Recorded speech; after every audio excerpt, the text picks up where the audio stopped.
गजाननमभूतगणाधिसेवितां कपित्थजम्बोफलचारुभक्षणम् उमासुतमशोकविनाशिकारकम् नमामि विघ्नेश्वरपादपङ्कजम्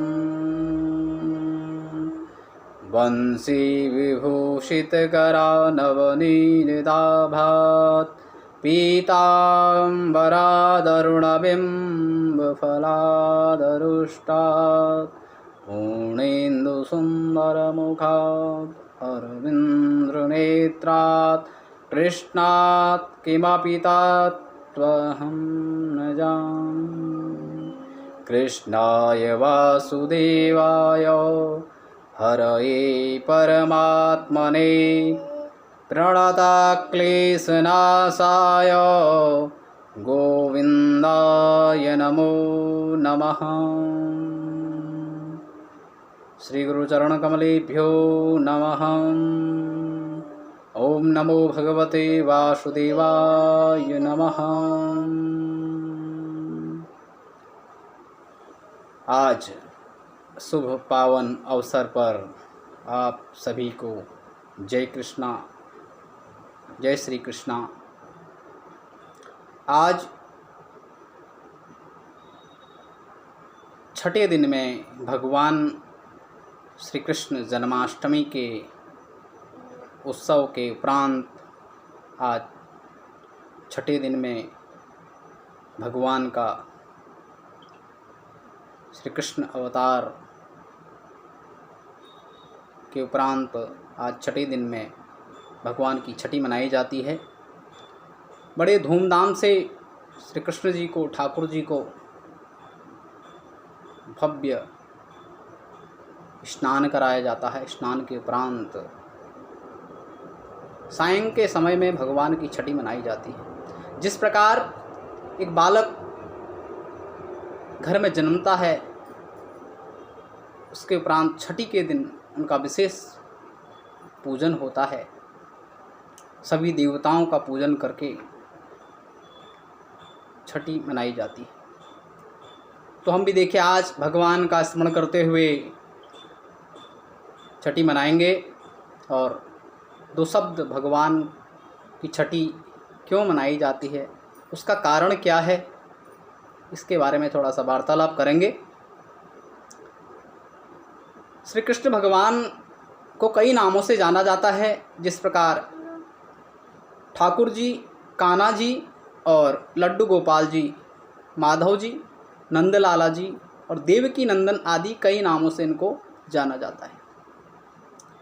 लेकिन क्या आप जानते हैं कि श्री कृष्ण का नाम लड्डू गोपाल कैसे पड़ा? अगर नहीं जानते हैं तो थोड़ा स्मरण कराते हैं। कृष्ण भगवान को क्यों कहा जाता है लड्डू गोपाल? खूब फलदायी होता है। इस नाम का कीर्तन करने से सभी मनोकामना पूर्ण हो जाती है। जन्माष्टमी के 6 दिन बाद लड्डू गोपाल की छठी मनाई जाती है। छठी के दिन लड्डू गोपाल की विधिपूर्वक पूजा की जाती है। उन्हें स्नान आदि से निवृत्त कराकर साफ वस्त्र पहनाए जाते हैं, स्वच्छ वस्त्र पहनाए जाते हैं और उन्हें भोग लगाया जाता है। इस दिन भगवान को लड्डुओं का भोग लगाया जाता है और भगवान का नाम इस दिन, दूसरा जो नामकरण हुआ है छठी के दिन, उनको लड्डू गोपाल कहा जाता है। कहते हैं कि श्री कृष्ण के कई नामों से जाना जाता है। इन नामों से एक नाम जो है लड्डू गोपाल भी है। उस दिन इनमें से कोई एक नाम रखा जाता है और उन्हें उसी नाम से पुकारा जाता है। लेकिन क्या आप जानते हैं कि भगवान श्री कृष्ण का नाम लड्डू गोपाल कैसे पड़ा? चलिए जानते हैं। श्री कृष्ण का नाम लड्डू गोपाल कहते हैं कि ब्रिज की भूमि में भगवान श्री कृष्ण के एक परम भक्त कुंभनदास जी थे। कुम्भनदास जी का नाम एक पुत्र था रघुनंदन। कुम्भनदास हमेशा श्री कृष्ण की भक्ति में लीन रहा करता था और भगवान की सेवा से चलते हुए सेवा करते करते उन्हें छोड़कर कहीं नहीं जाते थे। एक बार उन्हें वृंदावन से भागवत करने का न्योता आया।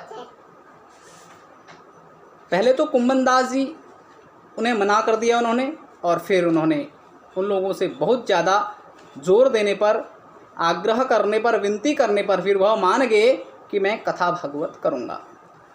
उन्होंने सोचा कि भगवान की सेवा की तैयारी करने जाएंगे और रोज़ाना कथा करके वापस लौट आएंगे।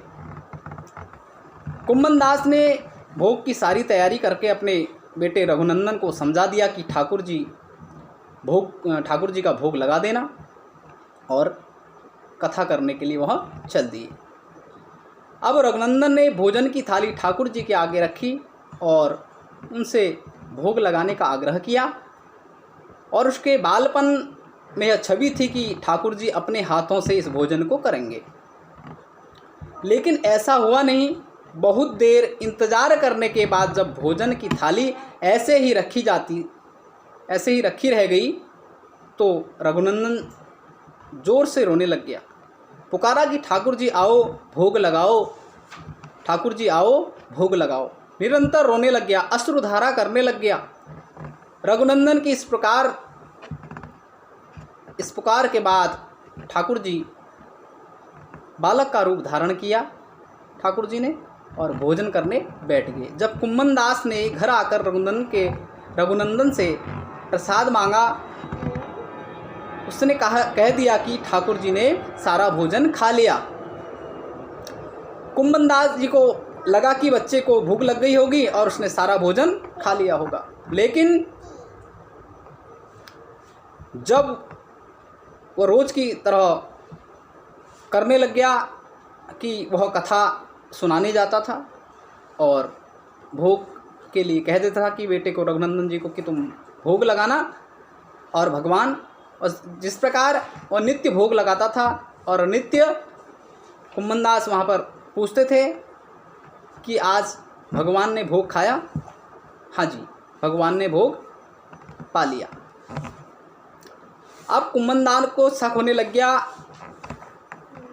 जो उन्होंने एक दिन लड्डू बनाकर थाली में रखे थे और छुपकर देखने लगे कि रघुनंदन क्या करता है आज मैं देखूं कहीं झूठ तो नहीं बोल रहा है।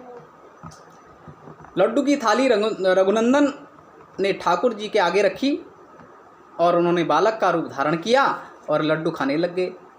कुम्भनदास ये सब छुप कर देख रहा था, जैसे कि ठाकुर जी बालक के रूप में प्रकट हुए, और कुम्भनदास भागता हुआ आया और प्रभु के चरणों से गिरकर विनती करने लग गया कि उस समय लड्डू गोपाल के हाथ में लड्डू था और दूसरे हाथ में लड्डू मुंह में जाने ही वाला था, लेकिन इतने में वे जड़ हो गए, जैसे थे वैसे स्थिर हो गए, जड़ हो गए।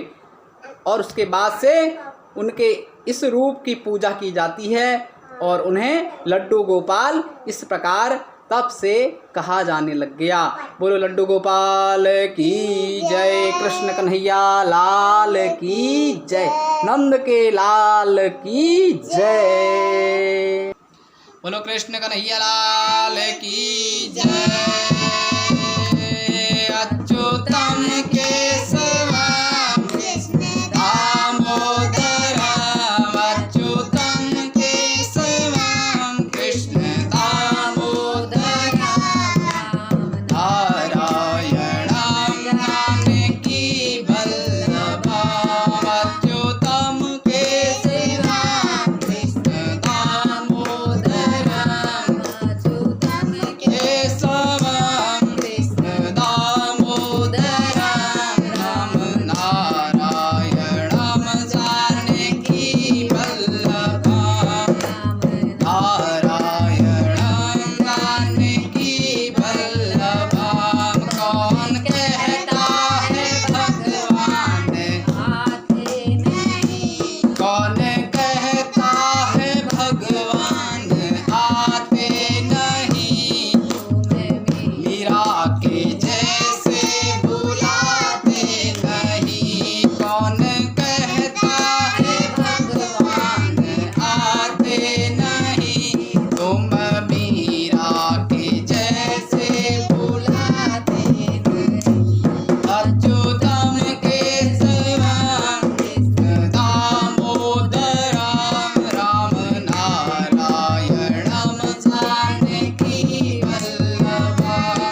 के जैसे नचाते नहीं, कौन कहता है भगवान नाचते नहीं।